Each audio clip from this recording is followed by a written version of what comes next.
Bismillahirrahmanirrahim. Yang kelima, para ulama lalu menerangkan kepada kita makna dari birrul walidain. Setelah kita membahas yang keempat, yang kelima itu apa? Yaitu adalah bagaimana kita tetap memberikan ilmu kepada mereka, terutama pada petunjuk-petunjuk yang mereka belum kenal dan belum mereka pelajari. Kita harus jujur bahwasanya orang tua kita apabila bukan dari keluarga yang paham tentang syariat, mungkin orang tua kita ini memiliki banyak kekurangan, terutama dalam masalah pengetahuan dan referensi tentang masalah sunnah. Dia masih kurang di dalam referensi masalah sunnah. Kewajiban kita selaku anak, yaitu ketika kita poin yang pertama itu mensolihkan, maka poin yang kelima itu apa? Dia terus belajar. Dan apapun yang dia pelajari harus disampaikan kepada orang tua dengan cara yang terbaik. Dengan cara yang terbaik. Dengan cara yang bisa diterima oleh orang tua itu ketika mendapatkan asupan ilmu dari seorang anak. Maka ini yang perlu untuk diperhatikan. Banyak anak hari ini, di antara fenomena yang terjadi, banyak anak yang mereka terus belajar. Dia ikut kajian kemana-mana. Tapi apa yang dipelajari pada kajian itu tidak pernah nyampe kepada orang tuanya. Tidak pernah nyampe kepada orang tuanya, lalu akhirnya berkomentar macam-macam tentang orang tuanya. Padahal dia pun tidak pernah aktif.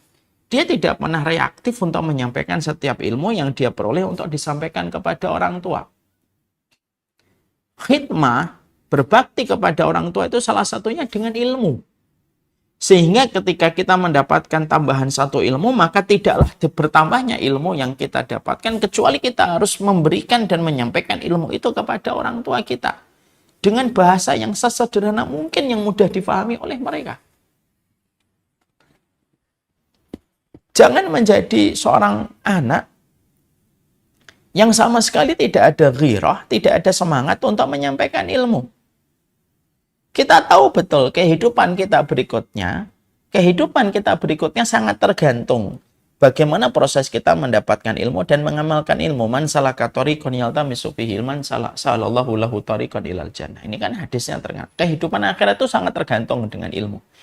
Ketika kita memahami kehidupan akhirat sangat tergantung dengan ilmu, dan siapapun yang melapangkan jalannya untuk mendapatkan ilmu, Allah yang akan melapangkan jalannya nanti ke surga. Orang tua kita kan dekat. Orang tua kita ini sekarang lebih dekat dengan kehidupan akhiratnya. Ya. Ketika kita sadar, sesadar-sadarnya bahwasanya orang tua kita sudah dekat dengan akhiratnya, maka tentunya kita paham, berarti tidak ada yang paling dibutuhkan oleh orang tua kita kecuali ilmu. Yang kita peroleh, kita peres-peresannya sebagaimana peresan air kelapa. Peresan itulah yang kita berikan kepada orang tua supaya orang tua kita paham, orang tua kita ngerti, mampu mengamalkan sebelum dia berjumpa dengan Allah pada kematian yang Allah kirimkan. Makanya harusnya apa? Ibu-ibu di sini misalkan Majelis Ta'lim Ar-Royan, itu harusnya ketika mengkaji satu kitab atau satu pembahasan, jangan hanya berhenti di handphone kita, jangan hanya berhenti di iPad kita. Lalu kita tulis semua konklusi atau semua kesimpulannya, tapi sudah selesai. Tidak. Telepon orang tua kita. Datengin orang tua kita. Sampaikan, hari ini saya belajar tentang ini, Ibu. Saya hari ini belajar tentang karakteristik orang yang dicintai oleh Allah, orang yang zuhud. Zuhud itu artinya apa? Sampaikan pelan-pelan, sesuai dengan bahasa yang bisa memudahkan mereka untuk paham. Sodakohnya ilmu itu menyampaikan. Sodakohnya ilmu itu mengajarkan. Kalau setiap penuntut ilmu selalu menyadari tentang kewajiban dia untuk menyebarkan ilmu, karena sedekahnya ilmu itu adalah menyebarkan, Masya Allah itu. Saya itu yakin betul bahwasanya kebaikan di masa mendatang itu akan lebih maksimal kita peroleh dengan cepat kalau kita itu betul-betul melaksanakan ini. Makanya akhirnya kita berikan ilmunya.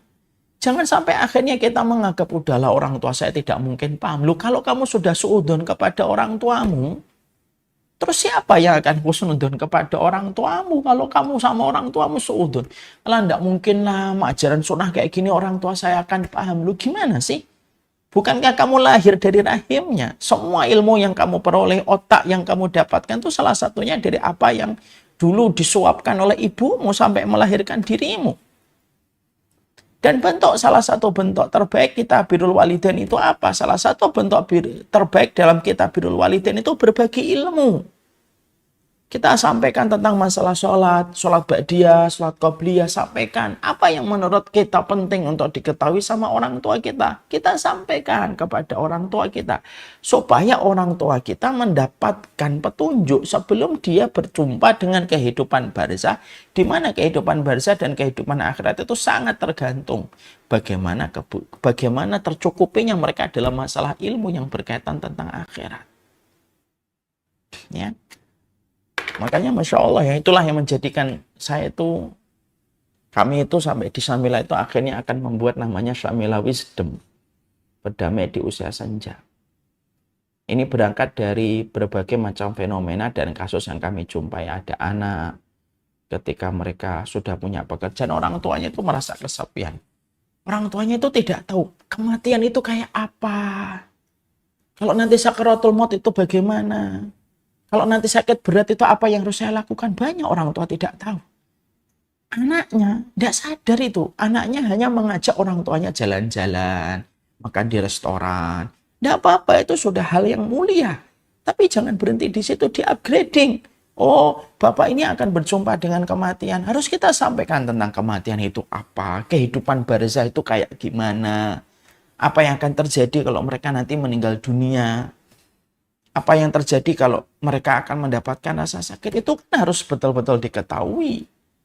Karena banyaknya kasus orang tua yang mereka melewati angka 50, 60, tidak tahu apa-apa tentang apa yang harusnya mereka ketahui. Masya Allah.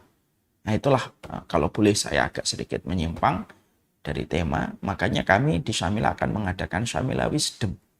Syamila untuk orang tua.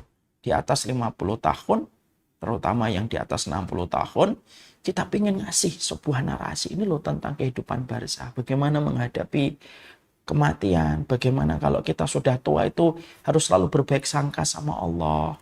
Supaya kita terus yakin dengan rahmatnya Allah, itu kan harus disampaikan. Ya, itu harus disampaikan itu. Dan salah satu kewajiban kita kepada orang tua kita itu adalah bagaimana orang tua kita itu harus mendapatkan asupan ilmu. Ya, banyak kondisinya, ada yang kondisi ideal. Kondisi ideal itu orang tuanya betul-betul berilmu, anaknya berilmu. Itu kondisi ideal. Itu pun tidak menghalangi mereka untuk saling transfer ilmu. Tapi yang banyak terjadi di masyarakat hari ini, banyak orang tua lahir produk-produk 60-an, produk 70-an, produk 80-an, yang ternyata mereka yang mungkin pada saat itu dakwah belum menggeliat sebagaimana hari ini, ketika dakwah itu begitu semarak di banyak hal, kita bisa mendapatkan akses dakwah itu begitu mudah, maka yang terjadi itu ketimpangan. Anaknya paham sunnah, anaknya ngerti tentang ilmu, tapi orang tuanya tertinggal di belakang. Lalu anaknya itu tidak pernah peduli untuk menyampaikan ilmu itu. Ya tidak bisa. Harus sampaikan gitu. Dan kita tidak hanya diperintahkan ketika berbakti itu hanya mengirimkan uang dan nafkah. Tapi wajib bagi kita itu memberikan ilmu. Ini ada satu kejadian dulu di Kebayoran Lama. Ada seorang ikhwan ketika mau nikah. Dia senang sekali. Lalu cerita mengundang saya untuk menghadiri pernikahannya. Saat itu insya Allah saya akan datang. Ketika sudah menyanggupi mau datang, selang 2 pekan setelah itu, dia datang lagi ke saya, lalu sedih wajahnya. Saya kira pernikahannya batal, karena nampak wajah sedih itu menggelayut di wajahnya. Saya tanya, kenapa antum sedih, akhi? Iya Ustadz, gitu. Ternyata konsep pernikahan yang saya inginkan, yaitu pernikahan yang sesuai sunnah, begini. Ketika saya sampaikan kepada orang tua saya menolak semua konsep itu. Lalu berkata, udahlah nggak usah neko-neko nikah itu. Gimana lumrahnya kayak orang-orang kebanyakan aja nak. Gitu. Saya sedih Ustaz.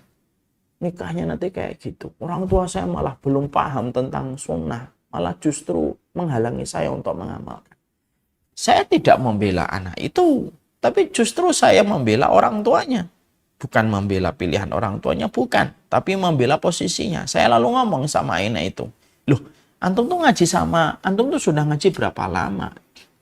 Ya sudah hampir 2 tahun lebih. Loh kalau antum sudah ngaji selama itu, maka antum harusnya sudah menyampaikan masalah yang antum inginkan itu jauh-jauh sebelumnya. Dan antum harus sabar terus menyampaikan pelan-pelan kepada orang tua antum. Lah antum ngaji selama ini tidak pernah sharing kepada orang tua. Giliran ketika sudah mau menikah, tiba-tiba antum atur orang tua harus begini, harus begini, harus begini. Loh antum siapa? Kenapa antum tidak aktif untuk menyampaikan ilmu? Kenapa antum tidak menjadi dai untuk orang tua antum? Karena salah satu makna birrul walidain itu menjadi dai untuk orang tua kita. Jadi menjadi dai untuk orang tua kita itu mulia gitu loh. Kalau orang tua kita tuh kalau dapat ilmu dari anaknya itu pasti seneng. Pasti seneng. Selama kita selalu memperhatikan metode, selalu memperhatikan cara di dalam kita menyampaikan setiap kalimat-kalimat untuk mereka. Ya, saya aja dikasih tahu sama anak saya, seneng saya. Begini, ini begini, kita senang dikasih tahu anak kita. Orang tua juga sama. Kalau kita menyampaikan dengan sabar, menyampaikannya tidak dalam kondisi marah, menyampaikannya tidak dalam kondisi emosi, menyampaikannya tidak dalam kondisi pengen menang-menangan, orang tua itu pasti senang mendapatkan ilmu dari anaknya. Dan itu makna birrul walidain. Kenapa? Karena kita tahu tidak ada mata uang dalam kehidupan kelak di akhirat kecuali mata uang yang berlaku pada kehidupan di akhirat itu mata uang ilmu yang dipraktekkan pada kehidupan. Sampaikan ilmu. Hari ini belajar apa? Antum-antum yang ada di sini, yang berkumpul di sini. Antum-antum hari ini belajar apa? Oke. Kita memang hari ini belajar ini. Telepon orang tuanya. Kalau memang kita masih berjauhan, telepon orang tuanya, sampaikan ilmunya. Dan itu akan menjadi sebuah keberkahan besar yang kita akan peroleh dan kita dapatkan untuk itu. Makanya inilah yang menjadikan kita memahami betul. Salah satu di antara makna terbaik, yaitu adalah kita berbagi ilmu. Saya masih ingat sekali gitu. Saya dulu ketika saya dapat ini dari seorang ulama, makna birrul walidain itu salah satunya berbagi petunjuk keilmuan gitu. Saya mencoba kalau ada satu materi yang baru, selalu saya sampaikan kepada ibu dan bapak dulu. Contoh nih, saya masih ingat terakhir kali itu.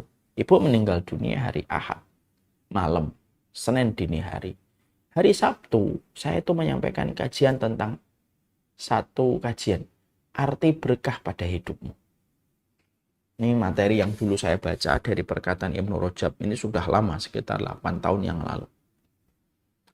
Atau 7 tahun lalu wafat. Maka pada saat itu, Masya Allah ya, saya ngontak ibu. Bu, nanti ada materi baru, Bu. Oh iya, nak, apa materimu hari ini yang baru? Arti berkah. Wah, bagus tuh arti berkah itu apa ya? Ya nanti kita bahas. Udah, saya ngajar. Handphone, saya buka. Suaranya terdengar. Nah, semoga Allah merahmati ulama yang menyampaikan ilmu ini sampai saya mengamalkannya. Maka itulah salah satu di antara hadiah terbaik. Maka inilah yang menjadikan kita memahami salah satu makna terbaik di dalam kitab birrul walidain itu adalah berbagi ilmu. Ya. Ini merupakan salah satu di antara metode kita di dalam memahami konteks kita di dalam kitab birrul walidain. Ini merupakan perkara yang keempat. يا ربي شكرا هديت قلبي شكرا